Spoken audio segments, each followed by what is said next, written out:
It's the E-Commerce Minute, your daily dose of e-commerce, tech, and retail news with your hosts, Bart Mraz and John Suter. The E-Commerce Minute is a production of Sumo Heavy, a digital commerce consulting firm in Brooklyn, New York, and Philadelphia. Find us on the web at sumoheavy.com. This episode is brought to you by SendPro Online from Pitney Bowes. Save time and money no matter what you ship or mail with SendPro Online software. Print shipping labels and stamps right from your desk and access discounted rates for as low as $4.99 a month. Try it free for 30 days and get a free 10-pound scale when you visit pb.com/minute. That's pb.com/minute. Experience the better way to ship with a free trial of SendPro Online from Pitney Bowes. It's E-Commerce Minute episode 476. In today's episode, Amazon Alexa launches HIPAA-Compliant skills. Amazon is launching HIPAA-compliant healthcare skills for its Alexa smart speakers. Coming off successful testing at Cedars-Sinai Hospital and more than 100 patient rooms, the voice-enabled assistant will now allow developers to create their own HIPAA-compliant apps. And if you don't know what HIPAA is, that's the acronym for the Health Insurance Portability and Accountability Act of 1996. And if anyone was involved in any kind of data or development back then, you made a lot of money helping people implement this stuff. It was implemented to protect patient privacy and health information, as well as place stringent regulations on healthcare providers for safeguarded, personally identified data. Now, such apps might allow patients to book appointments, check on the statuses of prescription deliveries, identify wait times at emergency rooms, and access some limited healthcare information. Currently, Amazon has launched 6 skills along with companies such as Cigna, Atrium Health, and Express Scripts. It is opening up the development on an invitation-only basis in the U.S., but expects to add more widespread opportunities in the future. One of the skills Amazon has unveiled is from Ongo, which lets users store and track blood sugar readings. Boston Hospital's Alexa skill will allow patients to get updates from its Enhanced Recovery After Surgery program. And another Amazon skill is with Atrium Health. This skill allows users to locate their closest emergency care department in addition to allowing consumers to reserve a spot at an urgent care location. You can prompt the skill by saying, Alexa, open Atrium Health, and Alexa will take the user through the steps of reserving a spot at one of 31 Atrium Health urgent care locations. It's a growing market. John Halamka at Beth Israel in Boston told Healthcare IT News that he expects ambient listening tools will probably replace mobile devices in healthcare. Makes sense. John, what was the thing you have to say? Just don't say it that loud. But Lady in the Tube open Atrium Health. And then because you're going to remember that. Well, if you're an Atrium Health consumer, I don't know what that is. It's probably a local health insurance. Yeah, but that's like, wouldn't it be like, Alexa, make a reservation? Like, I think that brand thing is kind of weird, right? Well, yeah, that's what it is. It's brand specific for healthcare. And I'm sure it has to be that way for some of the privacy aspects of it. Wouldn't you agree? Yeah, but I think you can put your details into it, right? So you could just say, Alexa, make an appointment or something like that. I think that's skill. Yeah, I mean, I would. To me, it just, I don't know. I like where they're going with this. I think, well, you have to look at the broader application, not just the appointment thing. It's also, okay, so my girlfriend works as an eye doctor, and she's a scribe. She basically shadows the doctor all day long, writing down what the doctor says. If there was a way to implement voice applications that were accurate, well, she'd lose her job, but I didn't like that job anyway. But no, but seriously, that would basically save money and maybe be a little bit more accurate than having a scribe follow you and possibly mistranslate some things. But again, there are pitfalls with voice applications as well, being misunderstood. So we always say that this stuff all has a long way to go. But I see a lot of useful things here. I'm kind of on the other side of the fence from you. I like this. Oh, I like this too. I just find it different. Like, listen, nothing against a girlfriend, but like, she's going to lose her job because these things are coming up, and doctors have been doing the transcription stuff through a phone for a long time now too. What is it called? The service, right?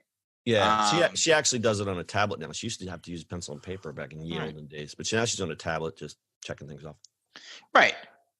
But doctors just they are still using, like, they call a service that records them and then somebody transcribes it. Yeah. It's going to be so much faster, where it's like these devices are just going to be, or these specific devices are just going to be in each doctor's room, and they're like, yeah, just blah, blah, blah, order these, and done, and it just all does. But there's other applications. For instance, there's one Omron Healthcare, they have blood pressure monitors that integrate with Alexa. So when you check your blood pressure, I'm assuming the stats are uploaded, and then you could ask the lady in the tube about your latest blood pressure results and set reminders for readings and do things like that, because people with the high blood pressure have to constantly monitor all that stuff. And I think it's the same thing with blood sugar. You could probably do something where you do your blood sugar test, and then you'd set up a skill that says, Alexa, remind me, what's my blood sugar now? And then when is my next blood sugar reading?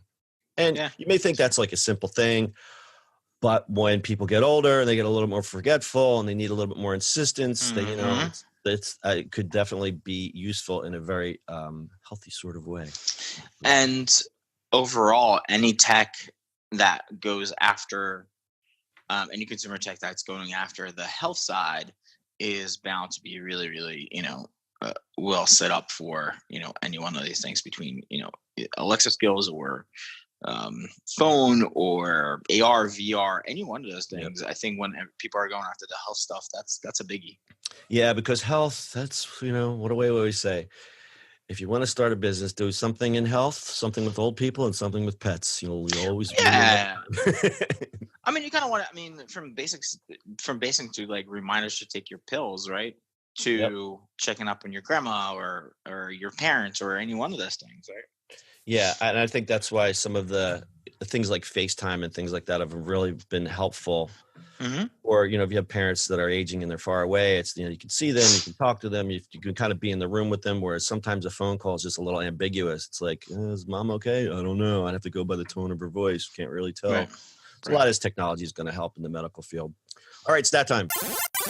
According to Accenture, when combined, key clinical health AI applications can potentially create $150 billion in annual savings for the U.S. healthcare economy by 2026. So see, people are already kind of crunching the numbers and saying how this AI stuff is really going to eventually save money. Now, people will lose their jobs, but or they'll just be shifted somewhere else. And that's just kind of how the job market's going this way anyway. So, and growth is quickly occurring as the number of healthcare-focused AI deals went up from less than 20 in 2012 to nearly 70 by mid-2016. And obviously that is growing. Pretty interesting stuff.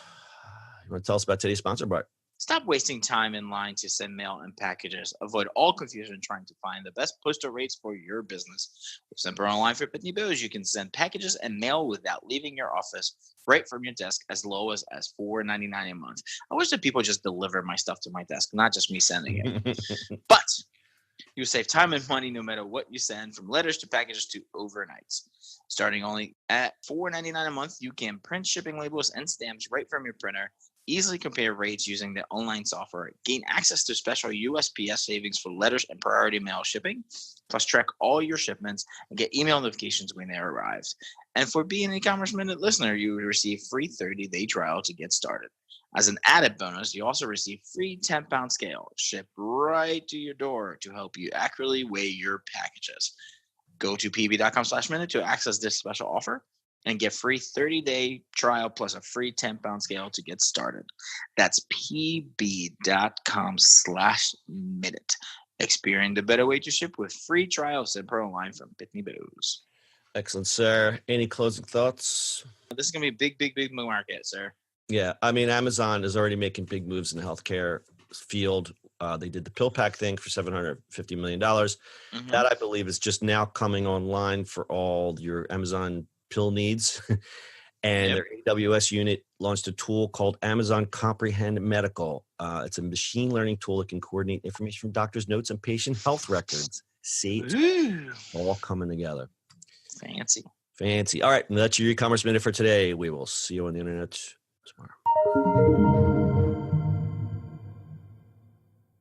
That's it for today's show. If you like the show, do us a favor and subscribe or leave us a review on iTunes. And don't forget, you can now listen to the e-commerce minute on your Amazon device. Just add e-commerce minute to your flash briefing. And finally, if you have a comment or suggestion or just want to say hi, find us on social media @Sumo Heavy.